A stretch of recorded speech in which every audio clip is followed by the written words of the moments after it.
Sigma males are confident, introverted and are typically outside-the-box thinkers.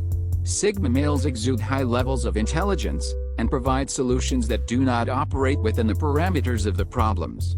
Other breeds of men tend to lose the forest for the trees, when they should do the opposite and vice versa. The Sigma male tends to suffer from this the least. For example, take the butthurt of being shamed for not being a real man. The people shaming you and ridiculing you will present an idealized version of masculinity that serves only them. Other breeds of men will most likely try to prove them wrong by exuding such traits in sight, or at least show it's easily doable for them, and effectively fall into the hands of their detractors. But the Sigma will usually just agree with them and walk away. If someone is insinuating that a Sigma man is lonely and miserable because he is single or has no girlfriend, and they are shaming him for not being sensitive to the issues facing women, and instead opting to pursuing his self-interest and putting himself first, the Sigma male will often find it sufficient to show them the balance in his bank account, or the house that is paid for, or being debt-free and having all niceties he desires. That highlights the brilliance of Sigma males in such situations. Not all arguments need debunking. Not all claims need a rebuttal. And sometimes the winning move is not to play within the confines of the problem. You should think outside the box. And show cash or comfy life as counter-argument, when their complaint such and such is bad or toxic or misogynistic. Leave them seething, having known that a person they view as evil is not suffering and in pain. Sigma men don't put other people's views and ideas above his own. The other breeds of men will play into the hands of the enemy by falling to the thinly veiled reverse psychology. As for the Sigma male, good luck having him fall for that. In our society, there's high pressures put on Sigma males to conform to societal structures that pressure them into choosing between being alpha or beta. And in some unfortunate cases, many Sigma males adopt these personas that don't come naturally to them, and they adapt to it and get used to it. Most Sigma males in their early lives had to convert to alpha male or beta to find a place in society. But since Sigmaness is deeply ingrained biological reality, just like alpha and beta, Sigma males still feel alien to their environment. The societal order will simply have processes and protocols that are not native to the Sigma male. Our social order is buttressed by power and control. People erect hierarchies to exercise their power and get people to do what they want them to do. That feeling of control and power over others brings joy to the alpha males. The feeling of being submissive and subservient to the power and control of others brings joy to beta. But where does Sigma male's interest and happiness factor into this? Well, unfortunately it doesn't. The Sigma male, owing to the fact he is introverted and open-minded, derives most joy of wielding himself and discovering what the flesh and bones he's made of is capable of. The Sigma's highest calling is solving the enigma that is his body and attempt to unlock all of its powers and secrets. And hence, Sigma male's highest calling is himself and its servitude, not other people and their servitude. Other breeds of men, interestingly enough, tend to get hostile towards the Sigmas. Beta males are confounded by the fact the Sigma males are indifferent and appear as though they are living in a different universe. The beta suffers in anxiety because the joy derived from helping other people out is not being met with this independent Sigma.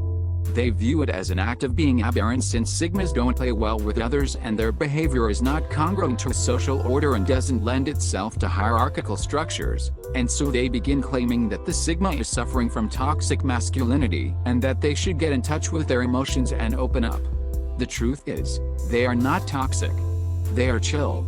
It's my belief that 99% of Sigma couldn't care less about transgenderism and abortion and feminism, unless it's issues that touch upon them directly, then they have to make a value judgment. Sigmas show high levels of emotional intelligence. They exude high levels of self-control and restraint when it most makes sense to do so. Sigmas are dedicated and have great passion for their interests and themselves. Other people and their interest always come second, unless the Sigma decides otherwise. Alphas get hostile towards Sigma because if he succeeds, the alpha feels threatened and assumes the Sigma will topple the hierarchies and claim top dog rank in it. However, that's far from the truth. Hierarchies are sickening to the Sigmas. If Sigma feels trapped in a chief supervisor position and will oversee other workers doing their job for the next decade, his mental pain is so strong, He feels physical pain. It's true that Sigma's approaches and ideas can be disruptive and cause the collapse of some hierarchies, but when that happens, it's very likely that it wasn't the Sigma's intentions to bring down the Alpha of some structure. The Alpha has no effective way of filtering Alpha and Sigma, and so to save him trouble, he treats them as the same. It's understandable where he's coming from. However, this ends up undermining the Sigma male's existence and the erasing of Sigma identity. For example, Alpha is extroverted, confident, and somewhat rigid in his views. The Sigma has similar qualities, but he's introverted and much more open-minded. But Alpha male glosses over these differences and considers them insignificant, since it's difficult to believe, generally speaking, that an introverted person cannot be extroverted, even if it will save his life. He does not let a Sigma identity to take hold or have a place, since it causes incredulity and difficulty understanding it. Hostilities can develop between the Sigma and the Alpha. However, they rarely lead to violence as compared to hostilities between Alphas, since none of them will back off until he claims top dog position. The Alpha seeks to trap the Sigma into hierarchy and making him subservient, yet the Sigma has no interest in what he would consider empty power play. Sigma believes the greatest power is the one you have over oneself, not others.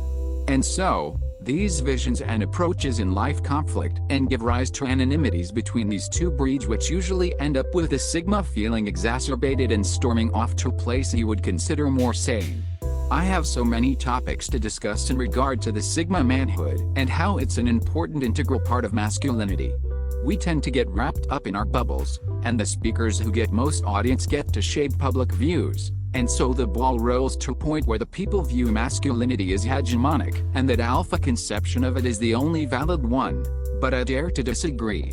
I suggest Sigma manhood as an equally healthy form of manhood, an indivisible part of the lived experience of being a man that retains their dignity and improves their lives. In simpler terms, it's part of masculinity, and it can provide a complete manly identity. After all, the Sigmas are nothing new. Nietzsche, Nikola Tesla, Isaac Newton, and many others weren't born after Sigma mindset spread on the internet. They all lived as great men in their times, and they still are highly acclaimed to this day. They lived as we will come to label Sigma mindset.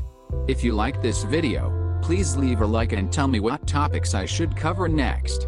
I'm always open to suggestions for what to discuss.